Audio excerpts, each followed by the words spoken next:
Hello, world of the internet. My name is Sir Lord, and today let's talk about the big three. And this is going to be in terms of card games. So, we're going to start a discussion about the big three card games, which is Magic the Gathering, Pokemon, and Yu Gi Oh! And kind of go into an in depth analysis of the three to get an idea of where to go if you like playing card games. So, why am I going to make this? Or why am I making this video? Instead of making it just based on the one that I play. Well, it's just something I want to do. Like, if people are curious into card games, maybe pointing them into the right direction for what kind of card game they want is a good idea. Now, this is going to be for the basics, okay? It will be semi competitive in terms of where I'm directing you. So, but it'll all these are essences of the card game. Like for instance, in Yu-Gi-Oh, it is a combo focused game. Even if you're playing with a starter deck, like you are supposed to go through lines and figure out what's the best way to out resource your opponent or lock them out. So that's what I mean. I'm gonna give you kind of the general things that is great about the card game and what is bad about the card game. I have played all three to a decent amount, so I feel like I'm very well versed. I've only played one and a half of them competitively, um, which would be Magic and Pokemon. And then Yu-Gi-Oh! I played a bunch, but I never really got super competitive into it. Like I entered tournaments, but this was older Yu-Gi-Oh, not like the 5Ds era, so it doesn't really count. But I'm getting on a tangent. So let's actually start with Yu-Gi-Oh. So Yu-Gi-Oh as a card game has a lot of pros and a lot of cons.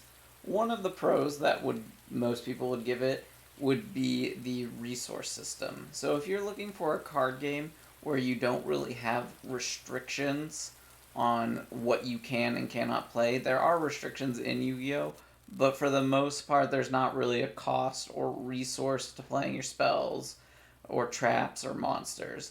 Like there is a light restriction on the monsters where you can only normal summon one monster a turn, but for the most part you're not going to be doing that in Yu-Gi-Oh! You're going to be special summoning about 80% of the time.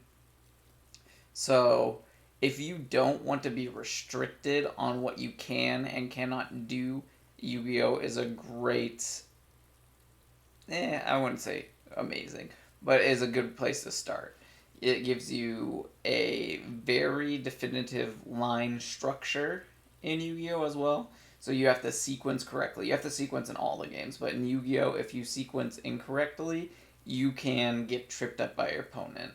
Like hard. You can get tripped up in every game, but in Yu-Gi-Oh it's dialed up to 11. So if you like playing like DC Deck Builder, for instance, or any of the games that reward sequencing, Yu-Gi-Oh would be a good place for you.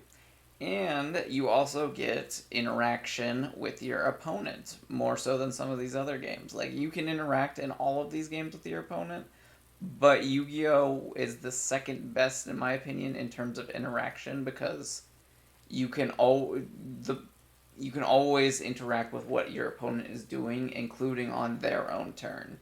And I feel like that's a big point for game is being able to interact on your turn and their turn. Some people don't like that, so that can also be seen as a negative, but it is really up to you. For me, I like to see it as a positive. I like the interactivity, so I would put it as a positive. Now let's move on to the negatives. Why should you stay away from Yu-Gi-Oh? Or what are the aspects that might keep players away? The biggest one, and the reason I don't really play it competitively or very much at all that anymore, is the text boxes. Oh my gosh. The text boxes are atrocious in Yu-Gi-Oh! So their effects are, first off, let's start with the card itself. The card is already smaller than a normal standard match or like card size, which is what you get with playing cards. So you already have less space to work with. In addition to that, you have a tiny little box with a frame around it, which is standard for every card game. and then you get this tiny minuscule text inside that is super wordy and has very complicated grammatical structure in order to interpret and understand the game.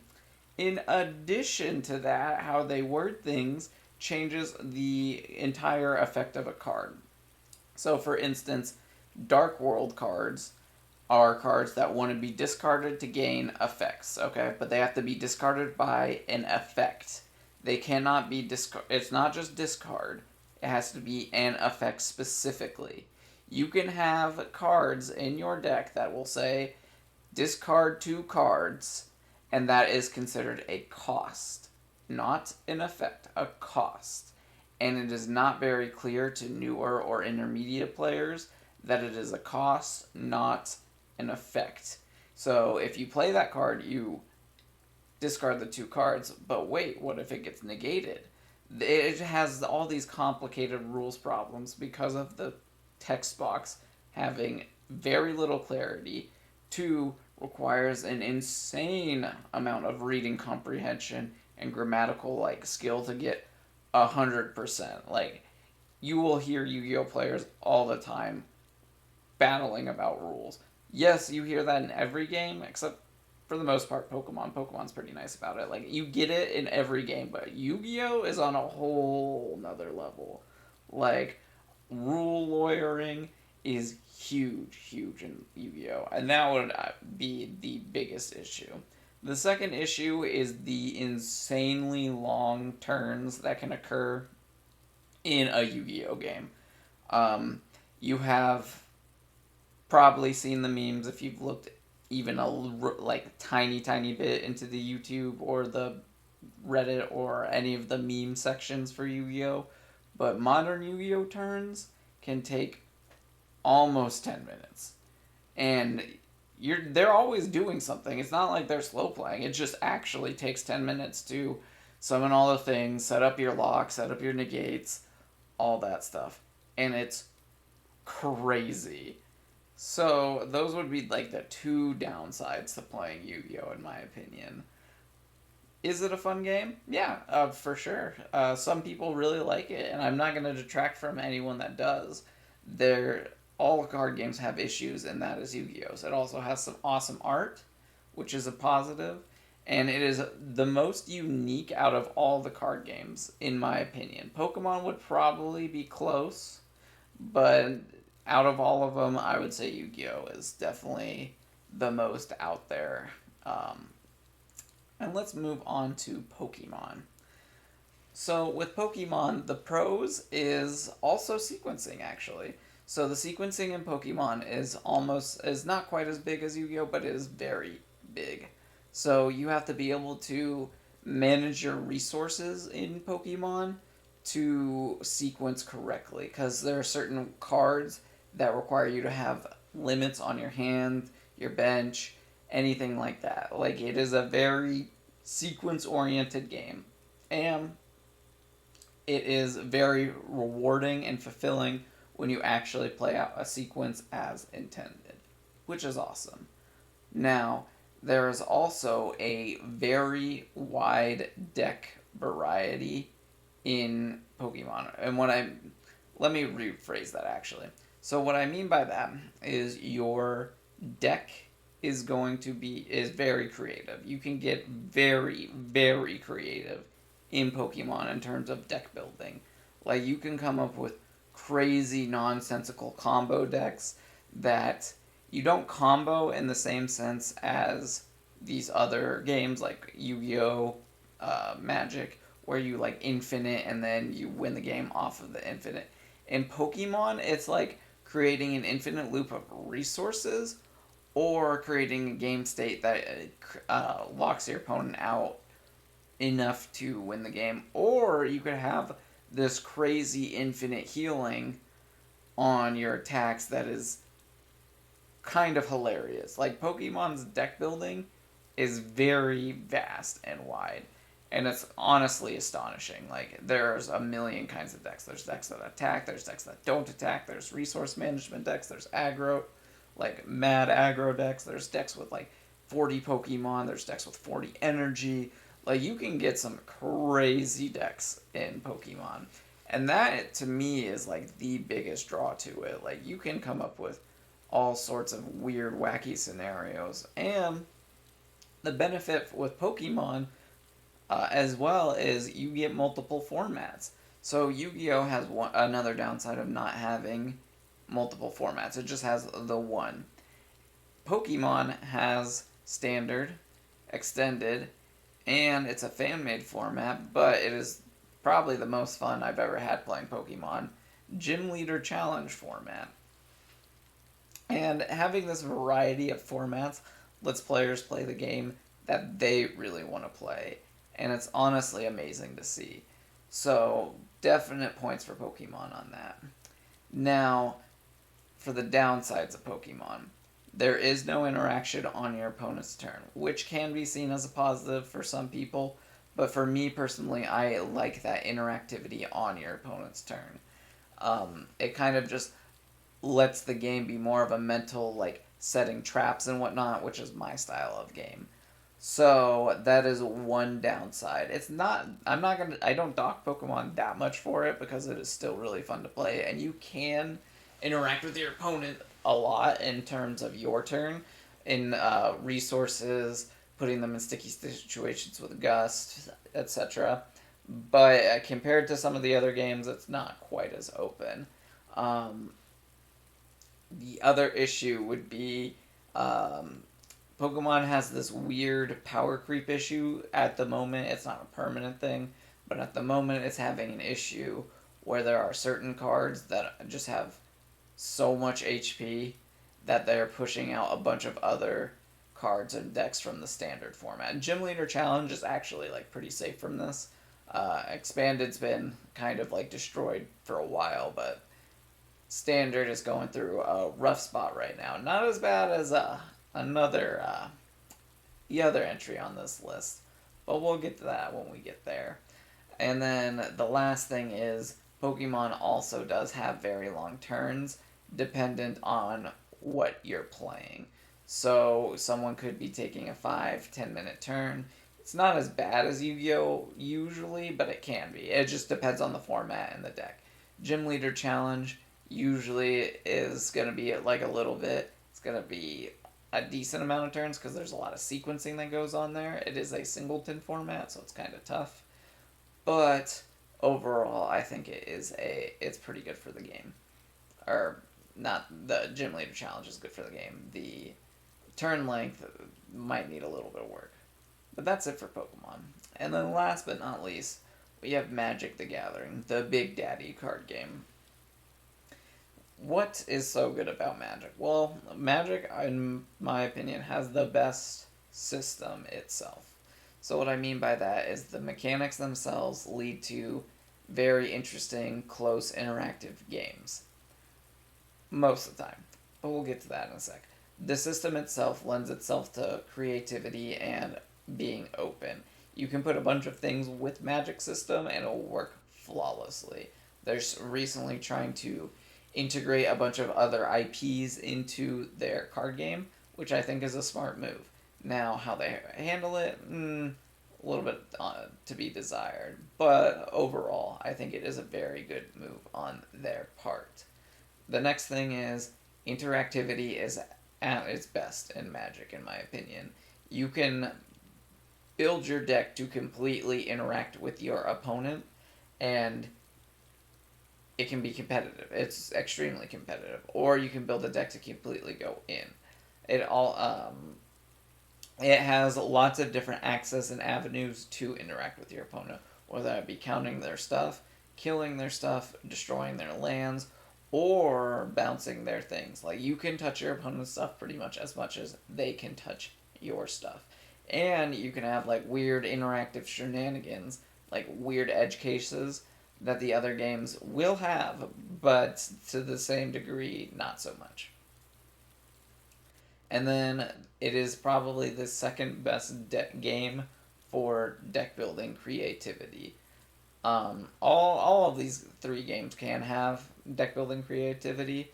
Pokemon, I think, has the most deck building creativity, And then Magic and Yu-Gi-Oh are close behind, but Magic has lots of crazy decks. I would say an issue that we'll talk about later has been hampering this point a little bit, but overall, you can make lots of creative decks.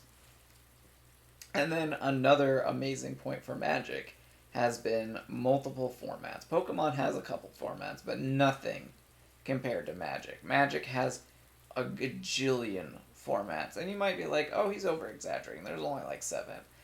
Yes and no, because there's the draft formats as well. And each of those formats, yes, they play the same in terms of you draft your cards, then you play games of Magic. But the beauty of it is that it is multiple different formats because each draft environment is different. The drafting element of Magic is the strongest part of it for me. It is a multifaceted game that can equalize the playing field. Of course, skills does play a lot into it, but if you and your friends all want to play a game of Magic, you can all come together, draft a deck, and they should be roughly equivalent in power level, minus someone being like absurdly good at drafting, etc., etc. But it still feels even and close. Like you will still play games of Magic, while the other two, there is a disparity in power level, and Magic does suffer from this too.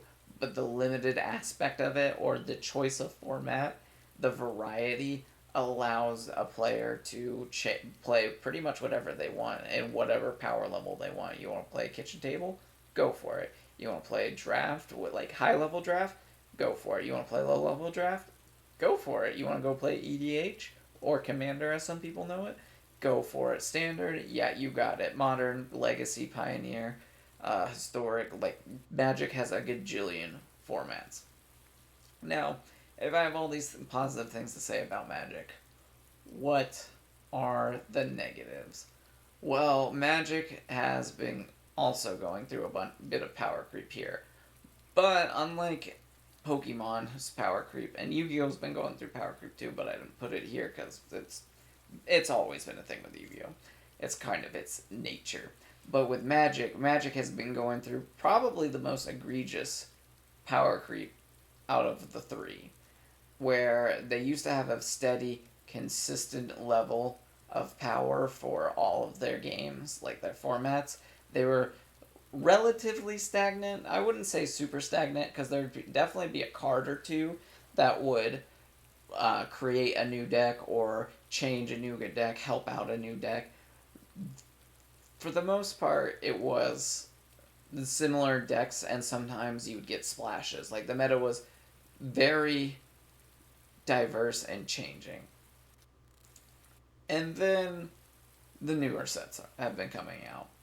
And these cards are so busted that the player who draws the most of the new cards wins the matchup. Like, it has completely changed the landscape of older Eternal formats, which you might think is like, well, isn't that a good thing? It's always shaking thing up. Yes and no, because it's completely invalidating a lot of these older cards and staples. Now, not all of them, like the lands, are still really important, but that's because they're fixing and they don't want to print busted lands again.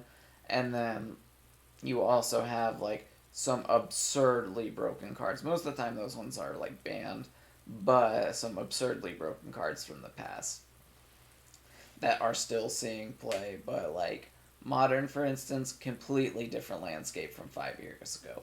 Completely.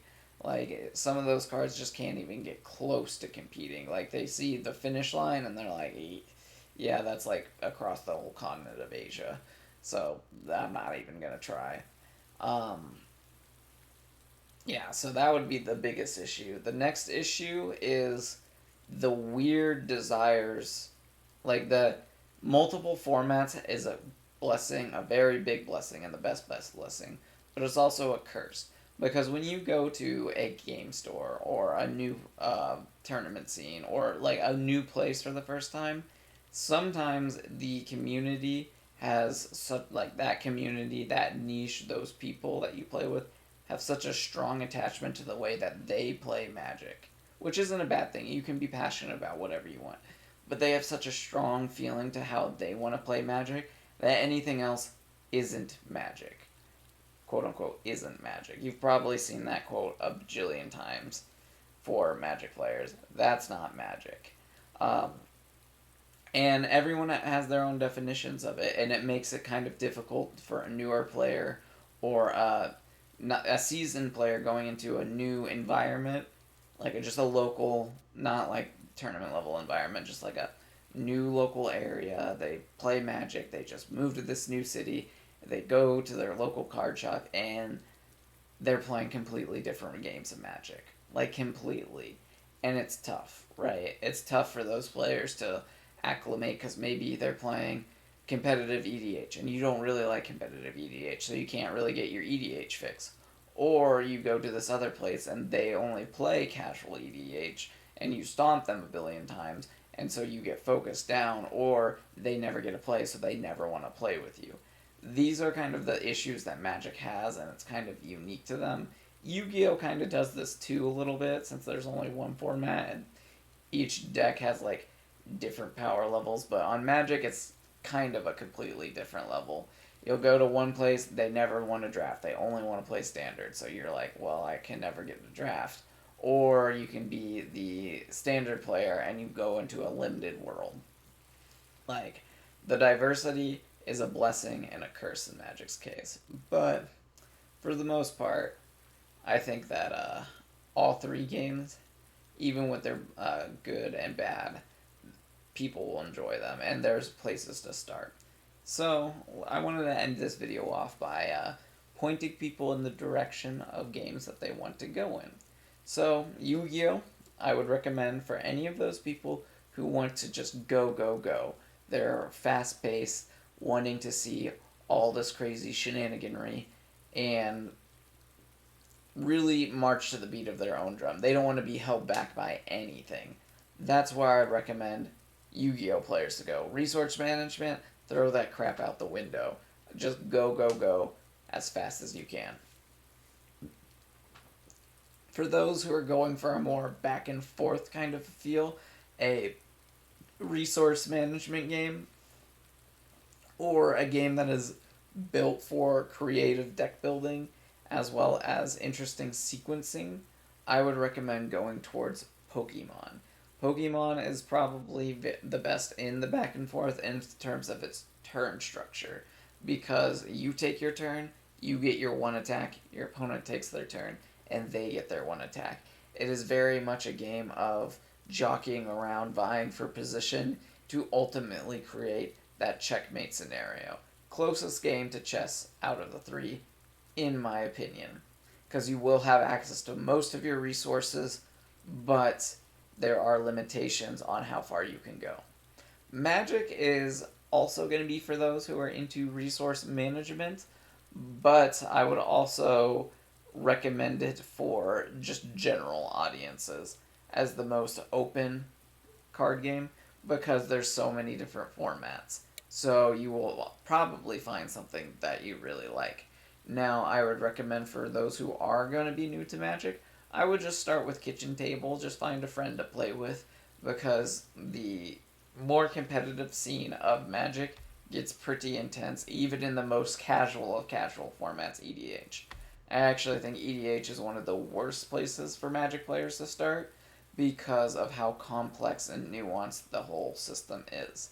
I would recommend Standard or Draft for them. Probably not Draft, because Draft, they have to have like some form of card recognition. You can definitely get to Draft quick after they have the basics, but I recommend Standard or Kitchen Table for the most part.